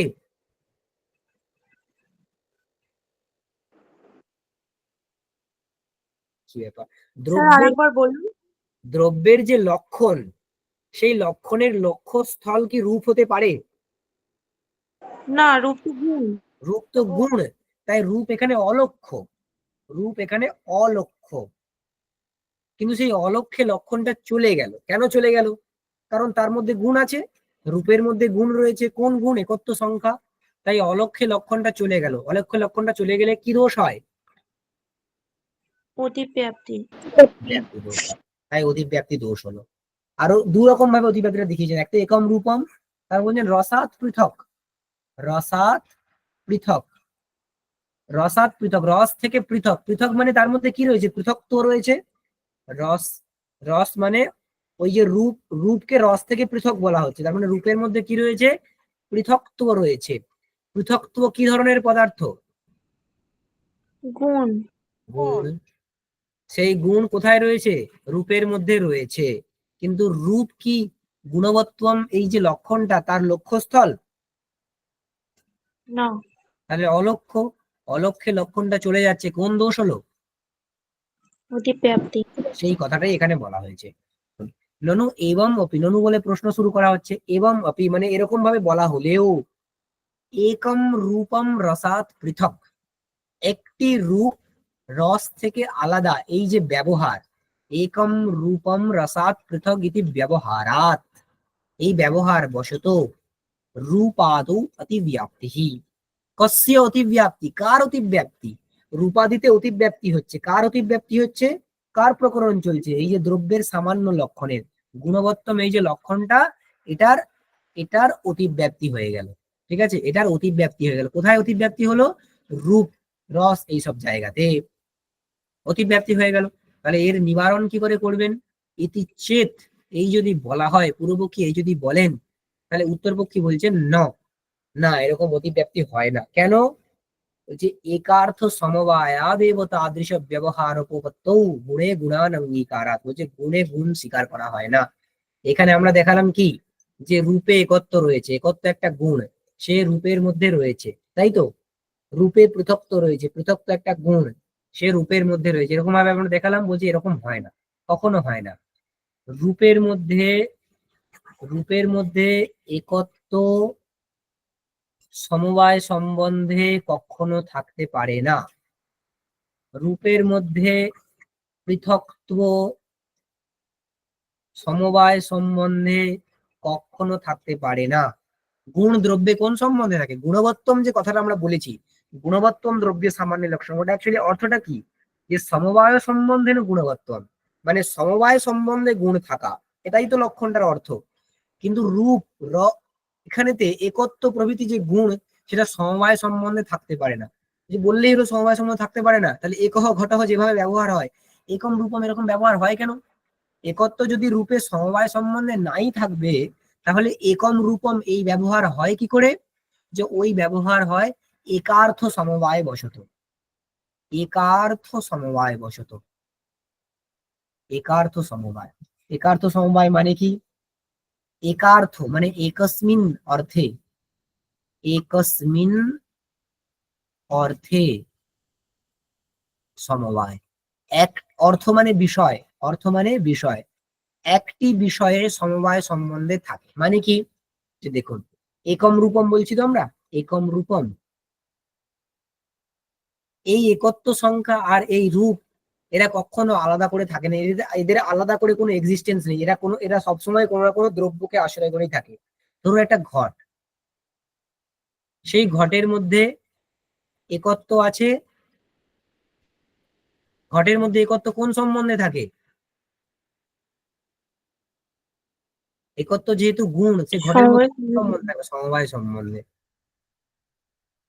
আর সেই ঘটের মধ্যেই রূপ রয়েছে, রূপও যেহেতু গুণ, সে কোন সম্বন্ধে থাকবে? সমবায় সম্বন্ধে। এখন যে ঘটে, এই ঘটটা হচ্ছে এখানে অর্থ বা বিষয়।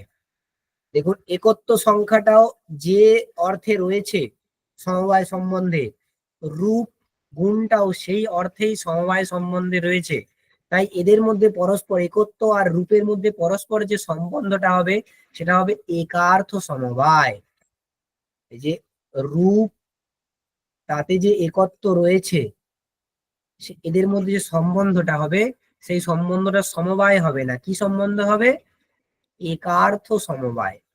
একার্থ সমবায় মানে এই রূপটা যে অধিকরণের সমবায় সম্বন্ধে রয়েছে, একত্বটাও সেই অধিকরণের সমবায় সম্বন্ধে রয়েছে, তাই তাদের মধ্যে একার্থ সমবায় রয়েছে।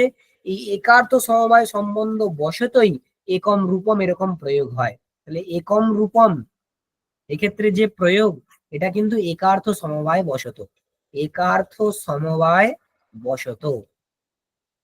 কিন্তু একহ ঘটহ, যদি আমরা এরকম বলি একহ ঘটহ, সেক্ষেত্রে কিন্তু একার্থ সমবায় নয়, সেক্ষেত্রে এই প্রয়োগটার জন্য কোন সম্বন্ধ? সমবায়, সমবায়।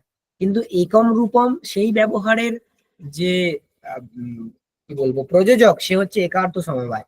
একম রূপম এই ব্যবহারের যে প্রযোজক, তার সে হচ্ছে একার্থ সমবায়, একার্থ সমবায়।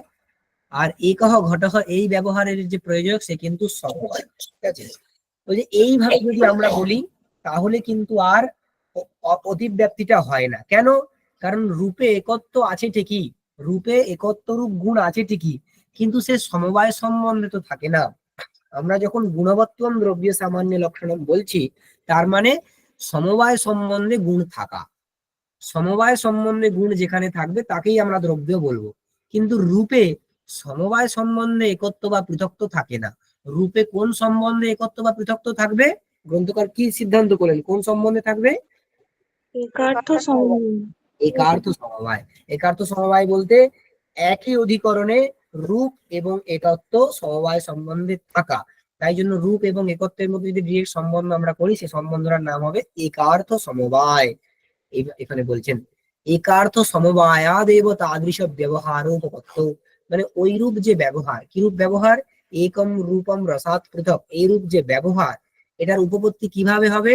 একার্থ সমবায় বশত, একার্থ সমবায় বশত এইরূপ ব্যবহারের উপপত্তি হতে পারে।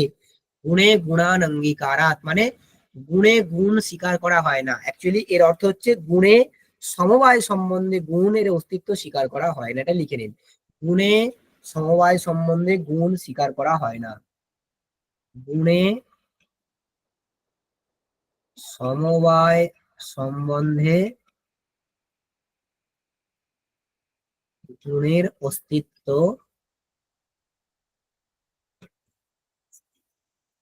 স্বীকার করা হয় না। ঠিক আছে, বোঝা গেল কি কথাটা? হ্যাঁ তাহলে গুণে যেহেতু গুণ একার্থ মানে সমবায় সম্বন্ধে গুণ স্বীকার করা হয় না, তাহলে গুণের সমবায় সম্বন্ধে একত্ব থাকতে পারবে না। তাহলে একম রূপম এই ব্যবহার আমরা কিভাবে করব? কিসের একার্থ কারণে? সমবায়। একার্থ সমবায় বশত, ঠিক, একার্থ সমবায় বশত। বেশ, ঠিক আছে, আজকে এই পর্যন্তই রাখি। কারো কোনো প্রশ্ন আছে কি এর মধ্যে? স্যার এর মধ্যে নেই, কিন্তু আগের দিনের ওই অব্যাপ্তি অতিব্যাপ্তি আর অসম্ভবের যে লক্ষণ বলেছিলেন না, ওই হ্যাঁ, লক্ষ্য তাবচ্ছেদ সমানাধিকরণ, ওটা যদি একটু বুঝিয়ে দিতেন তাহলে খুব ভালো হতো। হ্যাঁ, বলুন কোন জায়গাটা? ওই অব্যাপ্তির একটা কিরণাবলী থেকে লক্ষণ বলেছিলেন, ও আচ্ছা লক্ষ্য আচ্ছা, তাবচ্ছেদ সমানাধিকরণ অত্যন্ত প্রতিযোগিতম। যেগুলো এই মুহূর্তে আমরা বলিনি, আপনাদের নিজেদের কাজের জন্য রেখে দিয়েছিলাম, তাই তো? হ্যাঁ হ্যাঁ হ্যাঁ। ঠিক আছে, বলে দিচ্ছি। দেখুন, অতি অব্যাপ্তির কি বলা হয়েছিল, অব্যাপ্তির ক্ষেত্রে কি বলা হয়েছিল লক্ষণটা? লক্ষ্য তাবচ্ছেদ সমানাধিকরণ অত্যন্ত ভাব প্রতিযোগিত্বম। লক্ষ্যতাবচ্ছেদক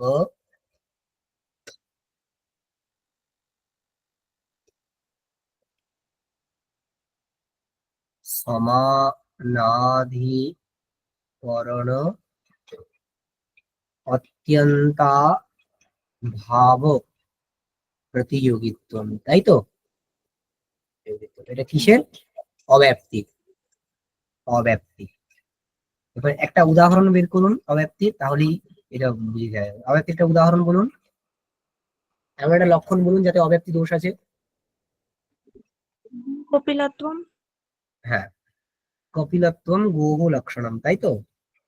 কপিলত্বম গোহ লক্ষণম, কপিলত্বম কার লক্ষণ এটা?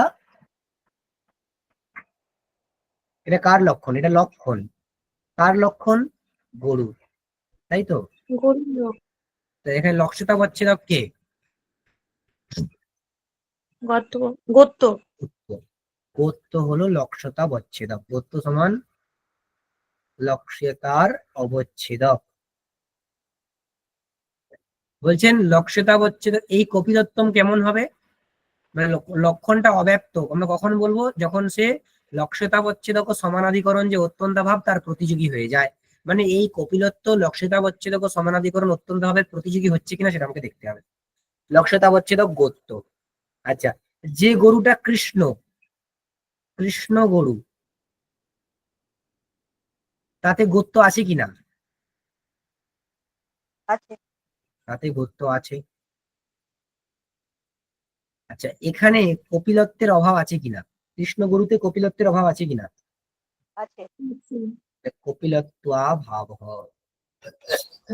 এটা একটা অত্যন্ত ভাব, এই অভাবটা একটা অত্যন্ত ভাব।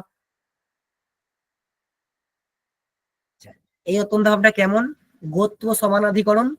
মানে কি? গোত্র যে অধিকরণে আছে সেই অধিকরণেই বর্তমান এই অভাব, তাই গোত্র সমানাধিকরণ অত্যন্ত ভাব। গোত্র সমান এখানে কি? লক্ষ্যতাবচ্ছেদক, তাই তো? তাহলে এই কপিলত্ব ভাবটা এটা লক্ষ্যতাবচ্ছেদক ও সমানাধিকরণ অত্যন্ত ভাব হলো কি হলো না? হ্যাঁ হয়েছে। সেই অভাবের প্রতিযোগী কে? গরু। প্রতিযোগী কে? এই কপিলত্ব অভাবের প্রতিযোগী কে? কপিলত্ব। কপিলত্ব। কপিলত্ব অভাবের প্রতিযোগী হলো কপিলত্ব। বেশ, কপিলত্বতে লক্ষ্যতাবচ্ছেদক ও সমানাধিকরণ অত্যন্ত ভাব প্রতিযোগী। যে প্রতিযোগী হয় তাতে প্রতিযোগিত্ব থাকে, তাই তো? যে প্রতিযোগী হয় তাতে প্রতিযোগিত্ব থাকে। তাহলে কপিলত্বের মধ্যে এই লক্ষ্যতাবচ্ছেদক ও সমানাধিকরণ অত্যন্ত অভাব প্রতিযোগিত্ব থাকলো কি থাকলো না? থাকলো। থাকলো। এই জন্য এটা অব্যাপ্তি হলো এখানে। এই জন্য এখানে অব্যাপ্তি হয়েছে। ঠিক আছে, বোঝা গেল কিনা? হ্যাঁ বোঝা গেছে। ঠিক আছে, তারপরে অতিব্যাপ্তির কথা। অতিব্যাপ্তির কি লক্ষণ ছিল?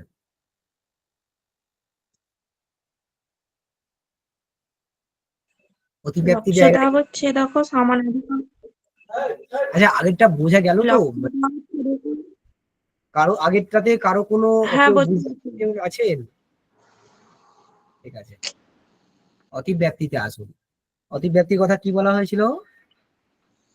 স্যার আর একবার স্যার একটু যদি ওটা একটু বলেন। ওটা আবার বলবো? হ্যাঁ স্যার, মানে মানে আপনি যেভাবে বলেছেন ওটা বুঝতে পেরেছি, কিন্তু লক্ষণটা মানে কি করে গেল মানে ওটা বুঝতে পেরেছি। মানে পুরো আচ্ছা, যেভাবে বললেন সেভাবে হয়তো বলে দিতে পারবো, কিন্তু হ্যাঁ, মানে কি করে লক্ষণটা ঘটে গেল সেটা বুঝতে পারলাম না। আচ্ছা, আপনি অন্য কিছু একটা অব্যাপ্তির অন্য কোনো একটা উদাহরণ বলুন। অন্য কোনো একটা উদাহরণ, মানে অন্য একটা লক্ষণ যেখানে অব্যাপ্তি ঘটছে।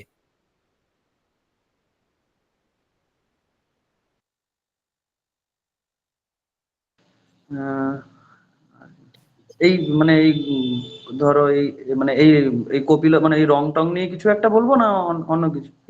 যে কোনো একটা লক্ষণ, যে কোনো একটা পদার্থের লক্ষণ যার যার অব্যাপ্তি আছে, অব্যাপ্তি দোষ আছে যার। আচ্ছা, আমরা যেমন আজকে কিসে আলোচনা করবো? গুণগত আলোচনা করলাম তো, দ্রব্যের লক্ষণের আলোচনা করলাম তো। ঠিক আছে, আমরা দ্রব্যের লক্ষণই বলছি। দ্রব্যের লক্ষণ কি করেছি? গুণগতম, তাই তো? হুম। অ্যাকর্ডিং টু গ্রন্থকার এই গুণগতম লক্ষণটার একটা অব্যাপ্তি আছে। কোথায়? আদ্যক সনাবচ্ছিন্ন ঘটে, তাই তো? হ্যাঁ। আদ্যক সনাবচ্ছিন্ন যে ঘট তাতে কি আছে? অব্যাপ্তি আছে। এখানে অব্যাপ্তি আছে মানে এই লক্ষণটার মধ্যে একটা দোষ আছে। কি দোষ? অব্যাপ্তি। এই লক্ষণটার মধ্যে অব্যাপ্তি দোষ আছে। অব্যাপ্তি দোষটার স্বরূপটা কি বলা হয়েছে? ওই লক্ষ্যতাবচ্ছেদক সমানাধিকরণ অত্যন্তাভাব প্রতিযোগিত্বম। লক্ষ্যতাবচ্ছেদক সমানাধিকরণ অত্যন্তাভাব প্রতিযোগিত্বম, এই দোষটা আছে। ঠিক আছে, মানে হুম। এই দোষটা কোথায় আছে? এই লক্ষণটার মধ্যে। গুণগতম মানে গুণ, গুণের মধ্যে রয়েছে। কিভাবে রয়েছে দেখুন। এটা কার লক্ষণ? গুণগতম এটা কার লক্ষণ? এটা স্যার ওই তোমার দ্রব্যের। দ্রব্যের দ্রব্যের লক্ষণ। তাহলে এখানে লক্ষ্যীয় কে? দ্রব্য। দ্রব্য। লক্ষ্যতা অবচ্ছেদক কে হবে? হ্যাঁ লক্ষ্যতা হচ্ছে তো দ্রব্যত্ব।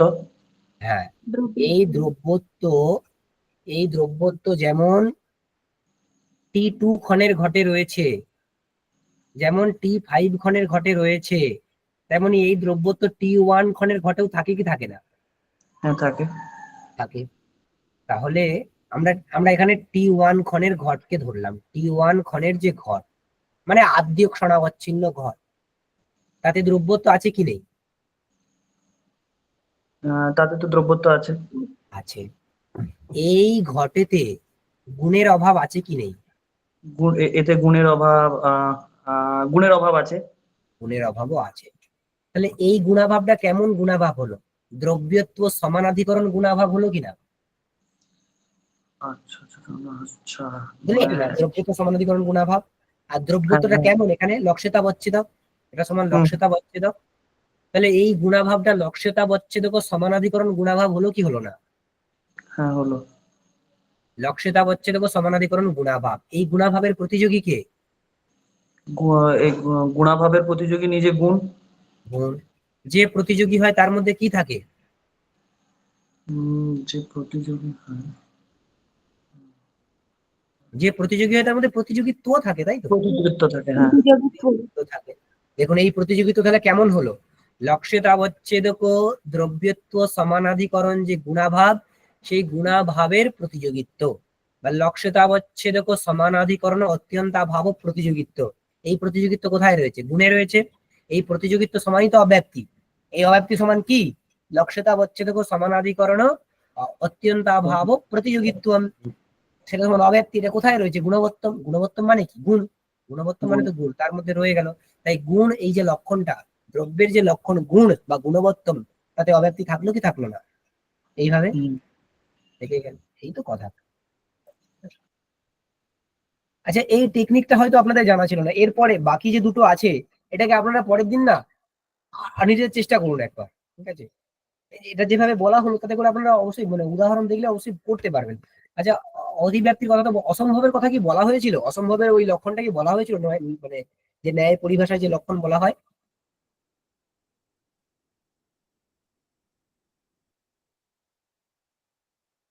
অতিব্যাপ্তির কথা বিষয়ে কি বলা হয়েছিল? যে লক্ষ্যতাবচ্ছেদক সামানাধিকরণ নিয়ে সতী লক্ষ্যতাবচ্ছেদক অবচ্ছিন্ন প্রতিযোগিতাকে ভেদ সমানাধিকরণ নেবে, এই তো বলা হয়েছিল।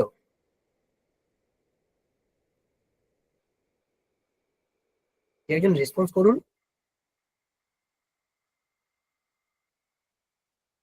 মনে পড়ছে না কারো? না স্যার, অসম্ভব স্যার বলা হয়নি স্যার লক্ষণটা। আরেকবার বলুন, আমি শুনতে পাচ্ছি না। যেমন অব্যাপ্তির কথাটা বলা হলো লক্ষ্যতাবচ্ছেদক সমানাধিকরণ অত্যন্তাভাব প্রতিযোগিত্ব, মানে অব্যাপ্তির একটা নৈয়ায়িকদের পরিভাষায় একটা লক্ষণ করা হয়েছিল।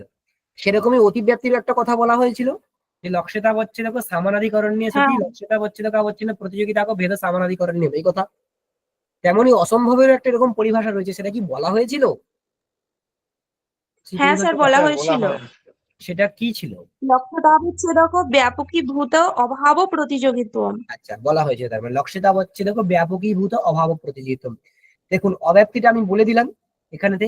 এই এই সেম টেকনিক ফলো করে অতিব্যাপ্তি এবং অসম্ভবের যে লক্ষণ দুটো আছে, মানে দুটো আমরা উদাহরণ করেছি, সেখানে ওই ওই লক্ষণগুলোকে মিলিয়ে নিয়ে আসবেন পরের দিন এটা কাজ থাকবে, ঠিক আছে? যেই টেকনিকে অব্যাপ্তিটাকে দেখানো হলো, সেই টেকনিকে অতিব্যাপ্তি এবং অসম্ভব। অতিব্যাপ্তির উদাহরণ ছিল গোহ শৃঙ্গিত্বম, এই লক্ষণ। অসম্ভবের উদাহরণ ছিল গোহ একশাফবত্বম। এই দুটো লক্ষণকে ওই টেকনিকে মিলিয়ে নিয়ে আসবেন পরের দিনে, ঠিক আছে? ঠিক আছে। হ্যাঁ। আর কারো কোনো প্রশ্ন আছে?